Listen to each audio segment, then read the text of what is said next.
You are listening to the Horse Radio Network, part of the Equine Network family. This is episode 243 of Horsemanship Radio, brought to you by HandsOnGloves, the all-in-one, revolutionary bathing, grooming gloves. Horsemanship Radio is a part of the family of the Horse Radio Network, and today we have a monstrous subject to tackle.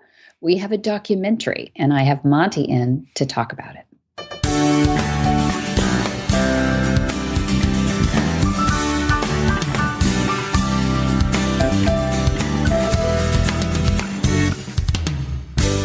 This is Debbie Laux, and you're listening to the Horsemanship Radio. Thanks for joining us. Horsemanship Radio airs on the 1st and the 15th of the month, and I have producer Jen with me today. Hi, Jen. Yay! So you independent podcasting woman that you are, zipped on over to the saloon at Flag Is Up Farms and did a quick interview with your dad, Monty. Yes. Because you recently were in New York City to watch the premiere. Was there a red carpet involved? Costuming. There we go, costuming. to watch the premiere of the newly released or new to be released documentary called The Cowboy and the Queen. Yeah. So for those of us who have been living under a rock, give us kind of an overview of what The Cowboy and the Queen is about. Well, Dad says it's a bit of a misnomer because he doesn't feel like he's the cowboy, but she is the queen. So he calls it A Cowboy and the Queen, but that's okay. The documentary that everybody needs to go and help us rah-rah around is The Cowboy and the Queen.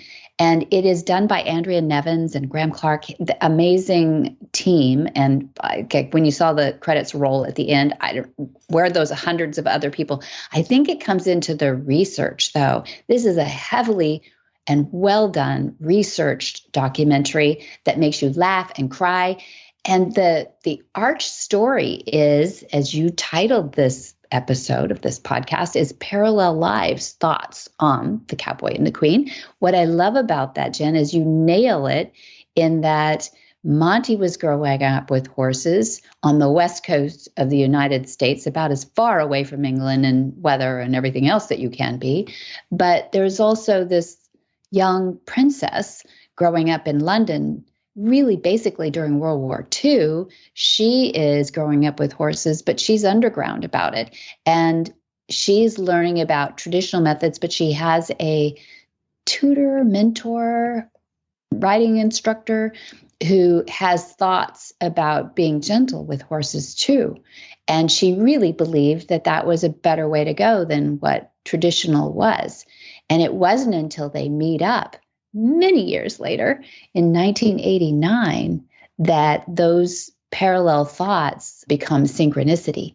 And she says to Monty, you must go out and tell everybody about this. And I don't think any old cowboy from California ever heard those words before, certainly not since. And so they start a remarkable 30-plus year relationship with that goal in mind, is to share these concepts of nonviolent, gentle training, but with high performance as well. She was one of the top thoroughbred owners in the world when they first met, had all the champions. And I like to say this is before the sheikhs got involved and hollowed out their 747s and started using those as trailers, around the world, where a lot of money came into it. And it was very difficult to even tell who was the top owner back then, because the brothers, whether it was the Sheikh bin Rashid Al Maktoum or the other one, is the top guy in ownership of thoroughbred horses, but they all were super competitive, and that includes the Queen. So it was about gentleness and great training and partnership with your horse, but about high performance as well. Who talked about those things back in the 80s? Nobody really did. There was so much tradition in this. So a very interesting lady made this documentary because she heard about Dad's story when she was helping with another documentary called The Queen and Her Corgis. And so there's some wonderful scenes about the Queen's corgis and how she trained them and how she relied on Monty for some of the training in that too. She had trouble with one in particular that was named Monty. That's a true story. And she had named him after her dad. And he was a little agitator. And so I won't give away the story. No, don't give away any. No spoilers. No, I'm not going to give away the documentary. But she did call on him and said, "Here's what I'm doing. Boom, boom, boom." And he went, "Oh, no, opposite. You got to do it the other way around." And she went, "Really?" Yeah. And guess what? It worked. Yeah. So, and people have seen Monty during the Olympics. Remember when when the London Olympics were around? Yeah. And the Queen dropped out of the sky in a parachute? Yeah. Monty is in that with the 007, champion, the guy that was the 007 at the time. Anyway, you'll see little Monty the Corgi in that. Oh, Monty the Corgi. So if you don't know what we're talking about, just go on and to YouTube and Google 2020, 2017. Is that what it was in London? London Olympics opening ceremonies or London Olympics Queen. She did a fabulous little opening bit. It was so fabulous. They had some really good opening ceremonies at the London Olympics that year. It was a really good one.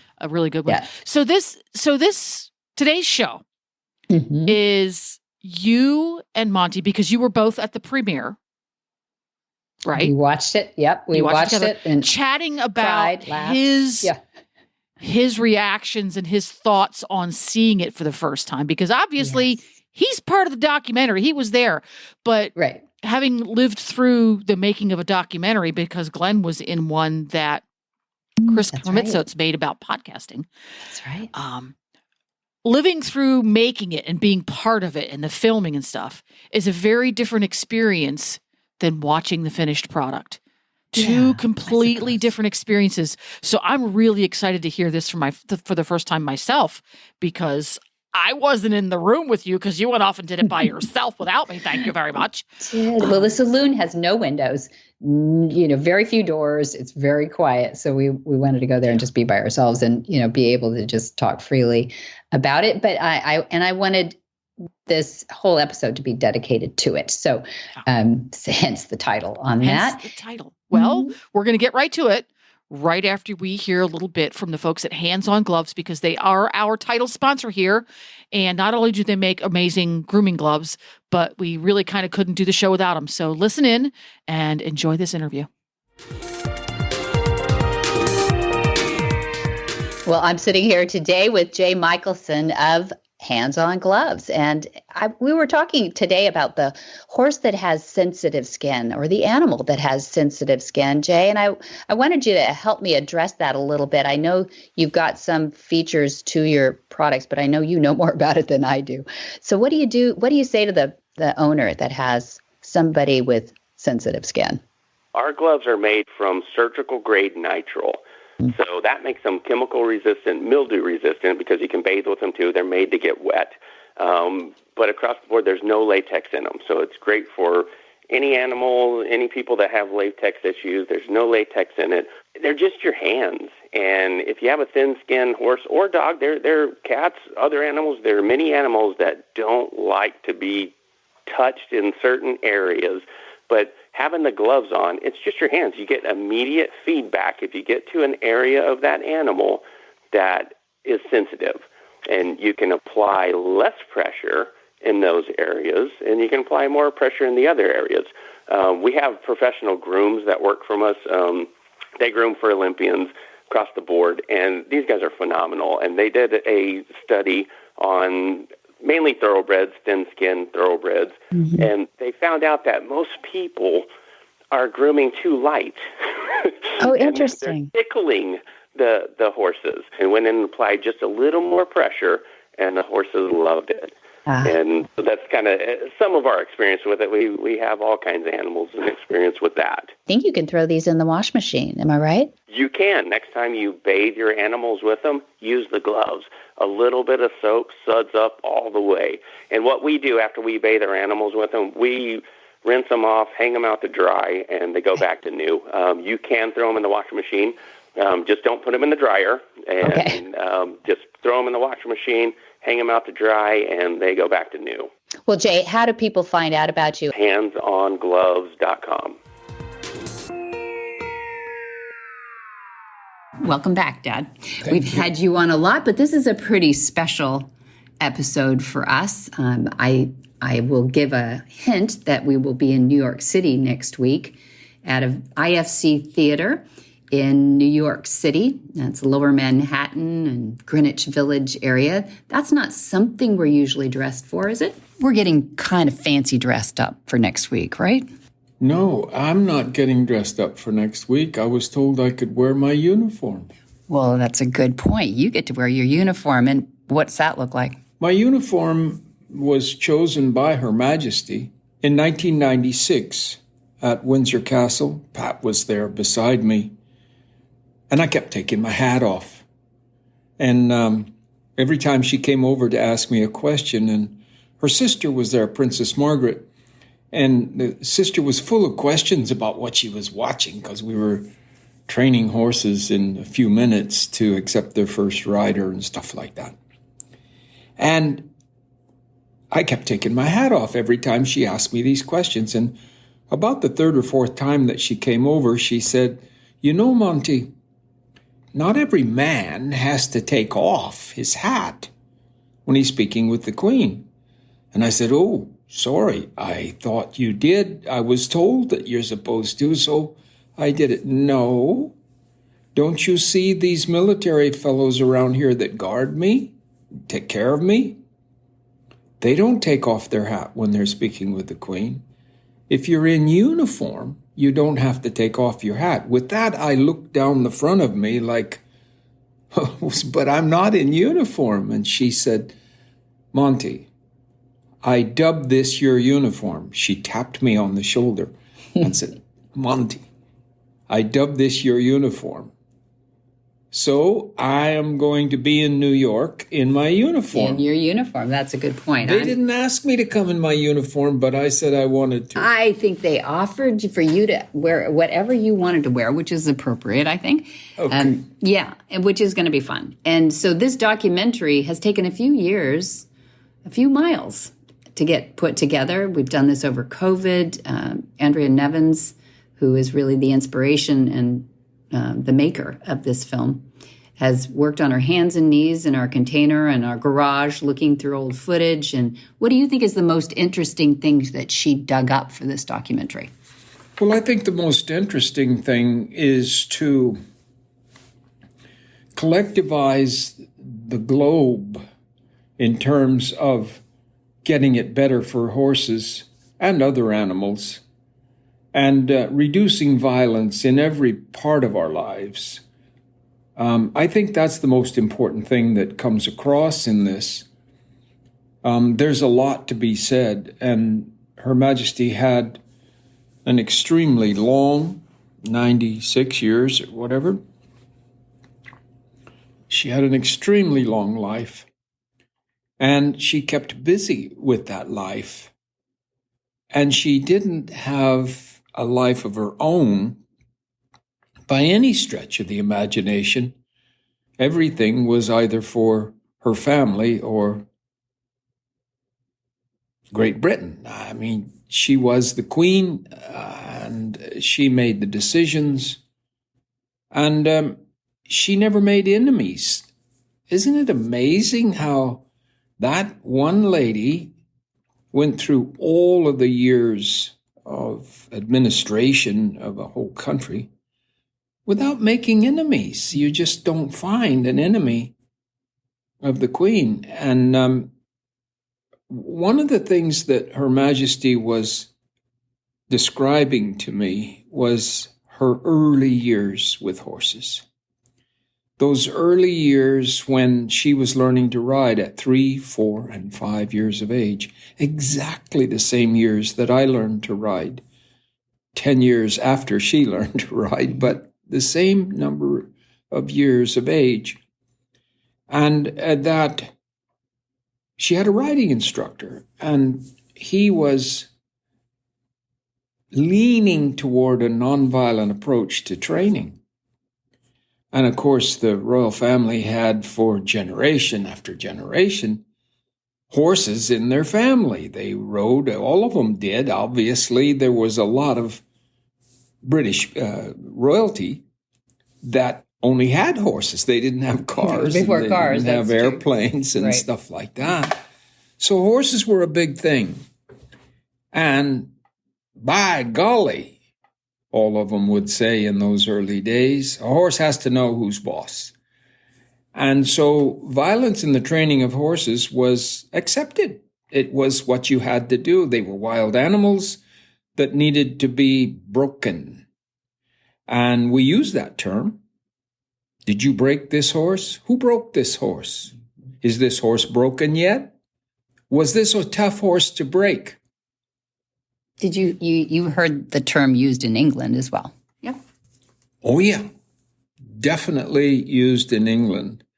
And every country, it's quebró in Spanish, it's so forth and so on. In different languages, it's still broken. This horse needs to be broken. And I subject to you that my concepts have led me from the early 40s that there's no reason for a horse to be broken. The only reason we have is to partner with the horse so that the horse can help us do things that we were not born with the strength to do. The people of Asia carried their houses around on horses, and people couldn't carry the house. And the house was generally made up of thick hides of buffalo-like wild animals that they ate, and then they used the hides to make a house. And the whole house, I've been there, and I did the study on this. The whole house of hides would be about 250 pounds. Oh, that is And that's a big person up on the back, and the horses were smaller then, and so forth and so on. But the family couldn't carry them around, and then they had kids, lots of kids. They didn't have birth control, and the kids learned to ride horses really young, and they're the ones that brought a communication together for horses. The kids were, and the wives, but the guy was out looking to shoot something and make dinner out of it, you know. So this documentary, while it doesn't tell the whole story, and it's impossible to make a documentary tell the whole story, this just would take hours, days to get through it. But it brushes on and collectivizes the actions of coming together with animals and my meeting the Queen and telling the Queen that in the 1940s, I learned that violence wasn't the answer. And I learned to cause horses to want to do what they do rather than to be forced to do it. The world is changing now, and I'm so sad that the Queen won't get to see it completely changed, and I probably won't either. But at least we know, the Queen and I, that we had the principal directives that took these principles down the line to put them in a place where when you get it this far along, it ain't going to turn around. It's better, so it'll be kept in place. That's great. Really, she's a thought leader in her own way. Just as you pointed out, she really has smoothed through generations of presidents and monarchs and other places around the world that are a leadership. And she always got along with all. What do you think her secret for getting along with all these people was? She didn't seem like a weak person. Well, if you want my opinion, she took Owen more to heart than she thought she did. Her Owen was her trainer as a riding instructor from the age of 3. She was the age of 3. He was an adult, and he was fired by the royal family because he went too far, in their opinion, of namby-pamby sort of training of horses. The Queen would be the first one to tell you that. When I finished the first horse she saw me work with, she eased up to me and said, "Ooh, Owen was right, you know. Owen was right." And I didn't know who Owen was. Never heard of Owen. And I didn't stand there and look the Queen in the eye and say, "Who is this Owen guy?" She was drifting and talking about Owen. Later, back in the woods of Sandringham, I was with her one whole evening with Prince Philip playing with the dogs on the floor there. And she led me into a discussion with her that she had a guilty conscience, and that she believed that she had a guilty conscience when she was 9, 10, and 11 years of age. And there were many times when she thought about squaring up on the authorities of the royal family and saying, "This isn't right. Owen is the one that's right. You guys say he shouldn't use a soft bit on a horse. He should use this harsh bit on a horse." And he didn't want to do it. I should have stepped in there. But I was 9 years old. Exactly. I didn't feel that I had a shot to get him to change anyway. Yeah. So I let it happen and they fired Owen. That was a critical time in the Queen going into a state of having a guilty conscience about allowing that to happen, not that she caused it to happen, Sure. but allowing it to happen. And when she saw this guy in his 50s, almost 60, a cowboy that was a champion cowboy, talking about being nonviolent with animals, it's just struck her so strongly. And it was the next day when she pointed her finger at me and says, "There has to be a book, and you have to take this to the world. This is what we need to do." So and she was trying to make up for. That's cool. So she saw the demonstration, and then the next day she thought about it and then brought that to you. Perfect.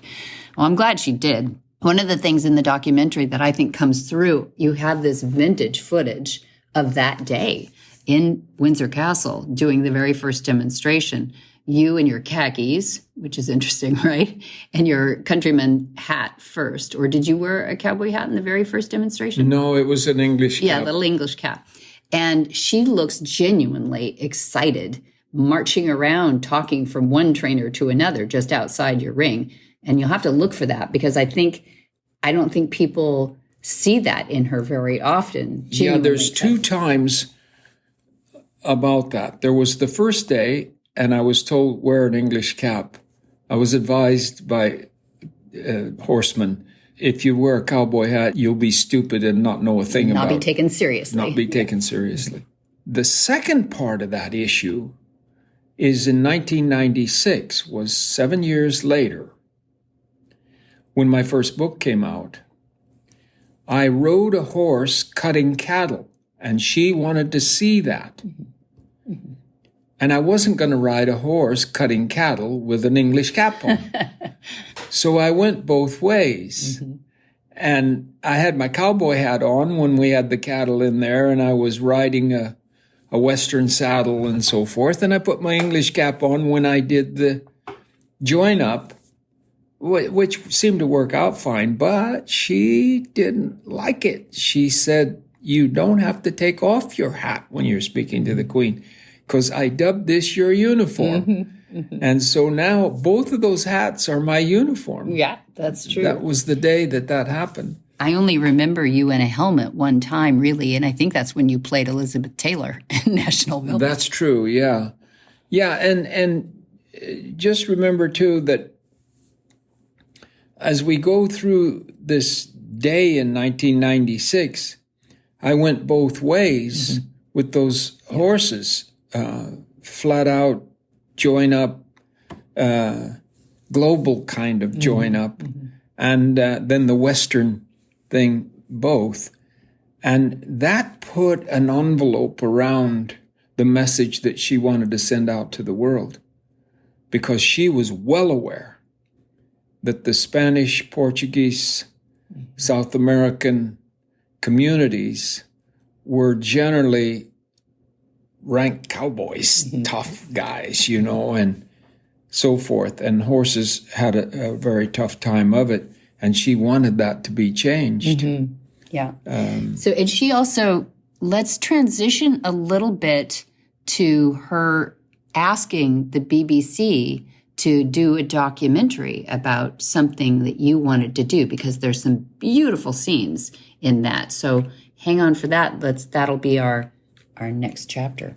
Yeah, and I'm so proud of what this lady has done, with so much time spent getting this story on the screen. It's a fact that I rode with a Western hat on and a Western saddle and stuff to get this horse, but he was a Mustang, and he could go either way and do anything that a rider wanted to do. And to get that down, and Dr. Miller, Dr. Robert Miller is in the documentary as well. And he was so helpful, because they had to cover this horse's property. In other words, keep it so that somebody didn't do something that suddenly they had a crippled horse, or the horse had disappeared or something like that, So there was a lot of effort put into that. And I think that this documentary covers the main parts of that, to the extent that I was proud of that, really, really proud of that. Monty likes to say that the concepts inherent in the language equus are based upon always giving the horse the power of choice. This is why he created his online university. So rehabbing and rehoming racehorses. You want to save them all. We get it. You will love this series with Monty and Jamie Jennings, host of Horses in the Morning and a certified Monty Roberts instructor out of Oklahoma. They work together on retraining ex-racehorses, or off-the-track thoroughbreds, for new, purposeful careers. See this series at montyrobertsuniversity.com. So Andrea Nevins made this documentary that we're talking about, that's being premiered in New York City, November 16th to 2023. But there was a BBC QED documentary made in 1997, and you adopted Shy Boy. And there were some great teaching moments in that. I think it was called Monty Roberts, The Real Life Horse Whisperer at the time the documentary was, when it ultimately was made. But she incorporated some of the documentary in this documentary that's called The Cowboy and the Queen. And I thought it was very interesting, the parts that she used in it. Can you tell us a little bit? Because she spoke to Mustang behavior and some of those things that you had pointed out in this documentary, but she pulled those out purposefully. Oh, yeah, and she did a great job with that. Like I say, you could spend a month instead of an hour and a half like it is now. But this took in New Zealand and Australia. These lessons, these students came from these all over the world. And she particularly chose those pieces that showed that there was a passageway for the world to change to a nonviolent method of training horses. And I was proud of the way she showed it. Mm-hmm. You, in the documentary with Shy Boy, who, by the way, still lives here to this day. He's in his 30th year, I think you say in the documentary, and he is well into his 30th year now. There were some points that were made about the pressure and release, not said in those words in the documentary, but there was a lot of horsemanship that you used in the making of that documentary. Dr. Miller backs you up on that, and he talks about certain points of how lethal a Mustang can be and how difficult it was when you got to that final moment where you were able to saddle him and ride him back to camp. Yes, he made that clear, and there's no question that those more than 1,000-pound animals can kill you with one kick. And oftentimes in the life of Equus caballus, the horse, they've had to kill predators. And we were a predator. We ate them, we rode them, we had them pulling our loads, etc. So we were a predator. Now the lions and tigers and the wolves and that sort of thing, they were major predators. And the study of behavioral sciences, which got me 2 doctorates, made it very clear that there was a whole passage there not understood by human beings too well. And as it turns out, when you study it closely, it was understood by the big cats and the big canines better than the humans for the longest time. So the humans knocked them down and did whatever they had to do. I mean, roping the front feet and jerking the animal to the ground with a tripping motion, and then piling on top and beating it down was the way that you kept from the horse killing you. So, yeah, I mean, we now need to go way back in our thinking and change that. The big cats and the canines, they went for the flank area, and they were equipped with teeth that could bite right through the flesh, and they would rip it there. And then the horse would just run, but the intestines would eject themselves, and they would eventually eat the horse. So horses, they're still needing in their minds to protect themselves at all times. What I've discovered, and what this documentary made clear, is that the motions, the body language that you present to them, and the lack of anything violent or painful is what changes them overnight. Not changes them, but changes them instantly. Like, I mean, my putting a rider on in an average of about 30 minutes of a horse that's never been saddled before or trained in any way is brand new to the human element. But the horse has been waiting for this for 50 million years. And this documentary makes that pretty clear. Yeah, it covers a lot of territory, all the way back from you being just born, really showing you performing at 4 years old in competitions. And then it goes through World War II and the juxtaposition between your life and the Queen's life. Even though she was a bit older, it really was going through the same, well, the whole world was going through World War II, basically. So you were at those same crossroads in growing up and being influenced by being away from parents. She was away from her parents. A lot of children were sent to the countryside while parents fought in war. And you were on the road performing and doing stunts and away from your family as well. It talks about the Western United States.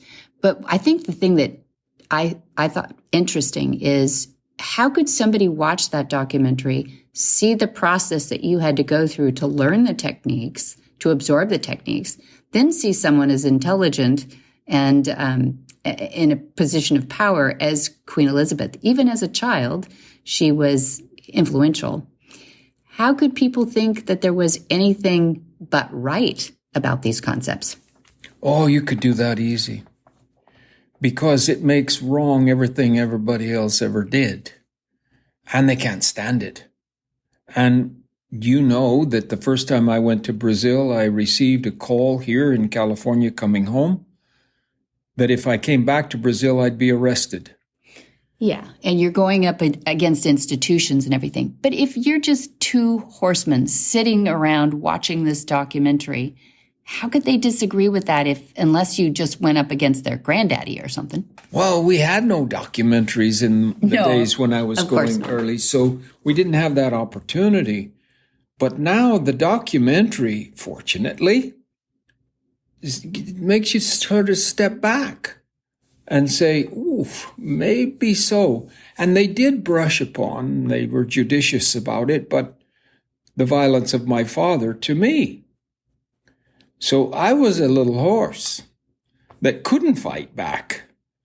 And he broke 72 bones in my body before the age of puberty, according to the new machines that we have now, MRIs and CAT scans and things. They now know that. So I was a horse. So maybe God set that up so that my brain would then be learning what I want the horses to learn about how we work with them later. And I think if you stop and think about it, if you listen to this that we're doing now, if you listen to that and you go into watching this documentary with the same frame of mind, I think you'll see a lot of value in learning a new way. Wouldn't the Middle East take a hard look at this if they could really get into the facts of life where horses are concerned? Mm-hmm. This does bring in some international interest, like there's scenes with Reagan and the Queen when she came out here to Santa Barbara to Rancho Cielo, which is right above us. We can see out your window here. And it brings an international feel to the documentary, which is interesting in that there are a lot of leaders that have been fond of horses. Great horsemen are probably not great horsemen. But what do you think about horses in the Middle East? Could that ever lead to some change in their minds? Could that ever change? Could that ever lead to some changes in their minds if they felt in that, the minds of the horses? of the Middle Eastern leaders? Wow. I sincerely believe that most all humans are one as intelligent as another. I mean, we have a brain that's far more intelligent than any of the animals that we work with. Yes, I think everybody can learn. This is better. Certainly, if you went to Jerusalem right now and asked what's better, you would definitely get an anti-violent answer out of it. We've made so many mistakes, and we have not allowed ourselves to stop and think about a nonviolent approach of training wild animals. We just haven't. But now we are. And when I went to Brazil last month, my largest audience before going there in 41 countries, sent those to those countries by the Queen.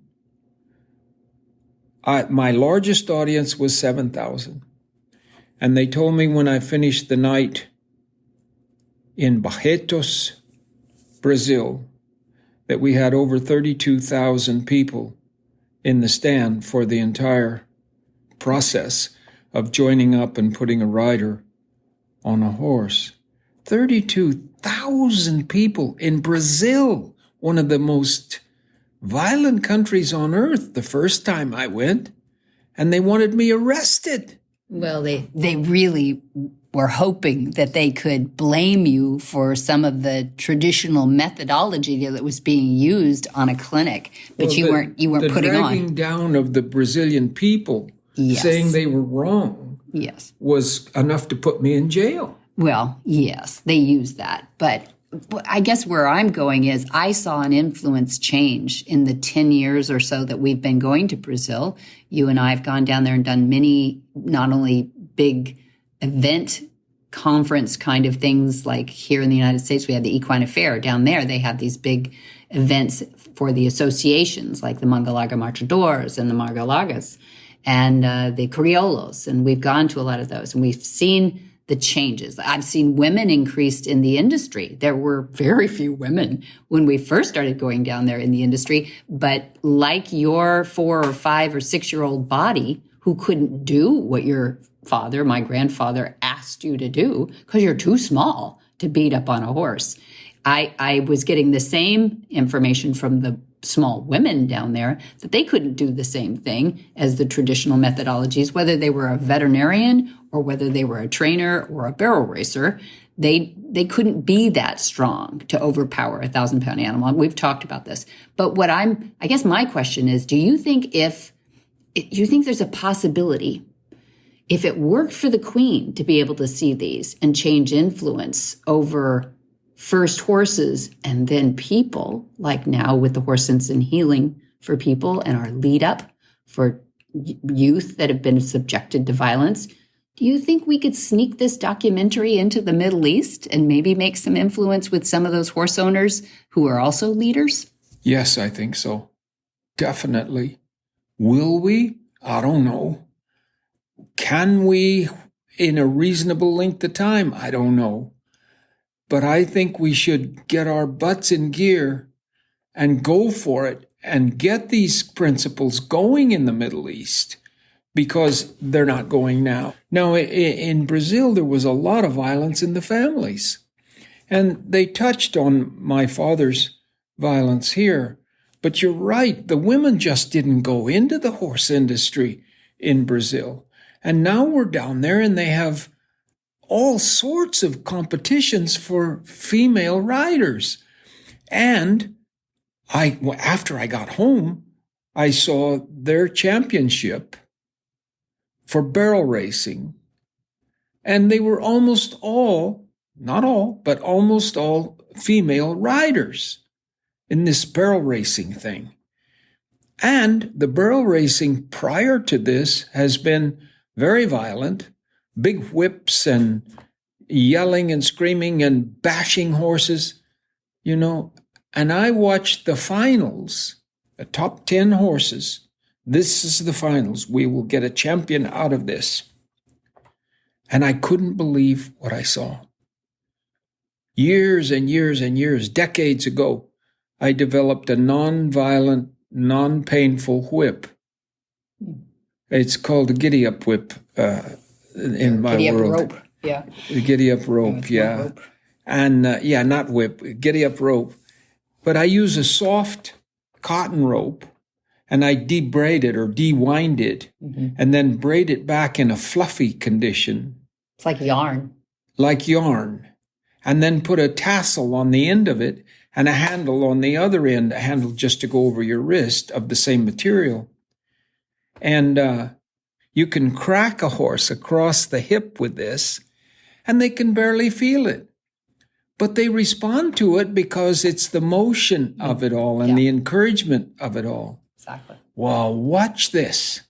10 top ones. The champion and the reserve champion were both carrying my painless whips. Amazing. Yeah. Non-whips, but the giddy-up rope. And all of the other ones were whipping with the old whip, and they didn't get first.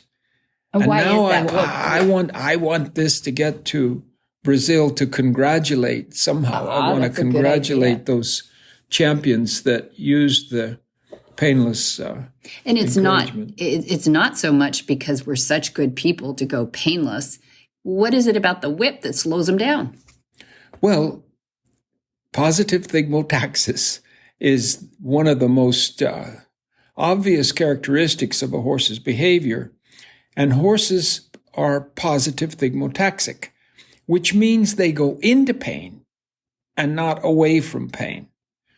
We go away from pain, except in our mouth. And if you think about a child bringing in teeth and their gums are very painful, they want to bite down on a rubber ring. So they go into that, and they're positive thigmotaxic. This is part of my university education. Right. And the horse goes into that pain all over their body. Everywhere they hit something, they'll hit it harder the next time.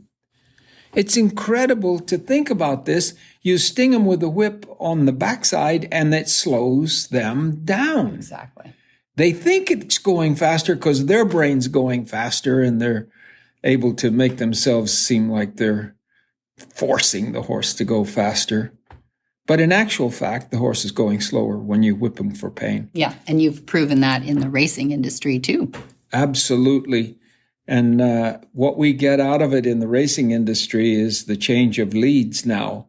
And so it's the hand that you have the whip in. And I'm still criticized in Australia for bringing this to fruition, because they say, we need our whips and we got to do this. And all the guys that put the horses in the starting stalls are going around with buggy whips and stuff.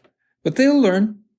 They'll get beat and they'll learn, because the winners are rising to the top in the nonviolent world of training horses. Yeah, it allows for the horse to partner with you as opposed to being a non-consensual partner. Non-consensual, yeah. You certainly don't get partnership when you cause your partner pain and confusion. It must be confusing to the flight animal to be hit by somebody who's supposed to be your partner. And we finally made it a law you can't hit your wife, And, finally. and yet you go back through history, and I mean... Oh, it's the same mentality. We've got to change it. So, in short, your take on the documentary? My take on the documentary is I'll wait for the world of viewers to let us know, but it was moving to me. Yeah, if you do this thing, you'll always say, I wish I'd have used this shot or that shot, but these people did a good job, and the key issues are brought through in golden form, in my opinion. Yeah, very cool. And the historic photos and video make it worth it watching too. Actual video of you riding at 4 or 5 years old, actual video of the Queen with you talking and animated with the trainers around her. It's just such a historical slice, I think, about horsemanship and horsemanship in general. Yeah, I'm glad I live in the time that I do, because it wouldn't have been known had I not been around at this point in time. But we have the machinery now to do the kinds of things that these people have done to put this together. And it amazes me, not that I know anything about the machinery involved, but my word, reaching back to 1938, 39, and copying these things and bringing them forward and putting them in proper alignment is just amazing. I still have never worked a computer at all. That's okay. We have plenty of people around you that wish they knew a little less. Actually, we spent a lot of time. But Graham Clark and Andrea Nevins did the most amazing bunch of I would say research, really, to do this. Yeah. But it's not just your typical historical picture of documentary kind of thing. It really is very emotive and touching. And I'm so glad that you could tell us about it today on Horsemanship Radio. Thanks for joining us. Okay. Thank you for having me. Some people don't think horses and people communicate. We call those people not horse people. Not horse people don't know you and your horse share a unique bond, or that your horse knows they like your dogs. But not so much the barking. At Sentinel Horse Nutrition, we don't knock not horse people. We're too busy focusing on horse people's horses. With extruded nugget feeds for exceptional nutrition and formulas for every need, our wide choice of feeds makes it easy to find the fit for your horse's health. Find theirs at feedsentinel.com. Whisper the language of the herd. Listen, you don't have to say a word. It's time for Jamie Jennings to fetch an email from Monty Roberts' inbox and share a morsel of Monty's wisdom in a little segment we like to call Ask Monty. Leave this world a better place than mine. The magic in the language of the herd. Dear Monty, my horse bobs his head when I ask him to tuck or collect his stride. Can you explain this? Monty's answer. Virtually every time a horse misbehaves from the standpoint of head carriage, it is caused by the rider's hands. Whether we realize it or not, horses can only react to our signals. They just don't act without cause. I suggest the following mouthing procedure be employed. I have found the use of side reins to be the most effective treatment for the behavior you describe. Attach a pair of elastic and leather side reins to a surcingle and allow the horse to toss his head, simply meeting the side reins and stretching the elastics. Normally, horses will stop the head tossing after 4 or 5 sessions following these recommendations. I have used this method of mouthing a horse for now well over 50 years and have found it to be the most effective. One should be mindful of the need to gradually tighten the side reins so that slightly more pressure is applied as you work through these exercises. It is helpful for one to long line while the side reins are in place, as this action more closely approximates the act of riding the horse. If this causes the head bobbing described, that's wonderful, as it allows the horse to learn while activating the elastics in the side reins. It is important to be patient and make changes very gradually. A change made too abruptly can cause the horse to fight the side reins and might even result in it falling over. Err on the side of caution, but once you have cooperation, then it is fine to increase the tension. What in the wide world of sports is going on here? Where in the world is Monty Roberts? Monty is looking forward to meeting some new friends, two-legged and four-legged. In November now, we are wrapping up the month, but we have advanced exams. We have Denise Heinlein coming over here, but that is for special people who have passed the course. So then December, we're going to have the Mountain Trail Play Day on the 9th. December 9, we have that going on. And then in January, 8th through 12th, one of Jen's bucket list items is a Gentling Wild Horse Course, 5 days, 8th through 12th. Then we have on the 20th, the Mountain Trail Play Day. On the 27th, we have a Horsemanship 101. That's a one-day event, and it's really fun, and it's really popular, so get in there early. February, 5 through 9. We're going to stay right there. 5 through 9 is the Monty Special Training. So we're filling fast on the Gentling Wild Horse Course and the Monty Special Training. Both of them have a lot of the concepts in their fingertips. They're a wonderful way to get to know Monty's concepts. And I think, Jen, alert is we're going to have some influencers at the Gentling Wild Horse Course in January 8th through 12th, too. Oh, that'll be fun. I know. We'll it's hear not more a Kardashian. about who they are, I'm sure, in upcoming episodes. Yes. There we go. And you can find all of that and more at montyroberts.com. You can call the fine folks at Flag Is Up Farms and chat with someone who knows what's going on, 805-688-6288. And if you go to montyroberts.com, you're going to find that phone number too, in case you can't remember it. Yeah, that's right. And for details about today's show, going to go to horsemanshipradio.com or montyroberts.com. It's all there. You can find links and information about today's topics and guests. We love to have your feedback. Yeah, we do. Facebook, Twitter, Instagram. He's in all of them. On Facebook, it's Monty Roberts, the one with a little blue check mark. And on Twitter and Instagram, it's Monty_Roberts. Yes, and be sure to visit all the other great shows on the Horse Radio Network at www.horseradionetwork.com. Many thanks to our sponsors. That is Jay at HandsOnGloves, MontyRobertsUniversity.com, and Kent Feeds. Happy to have them aboard.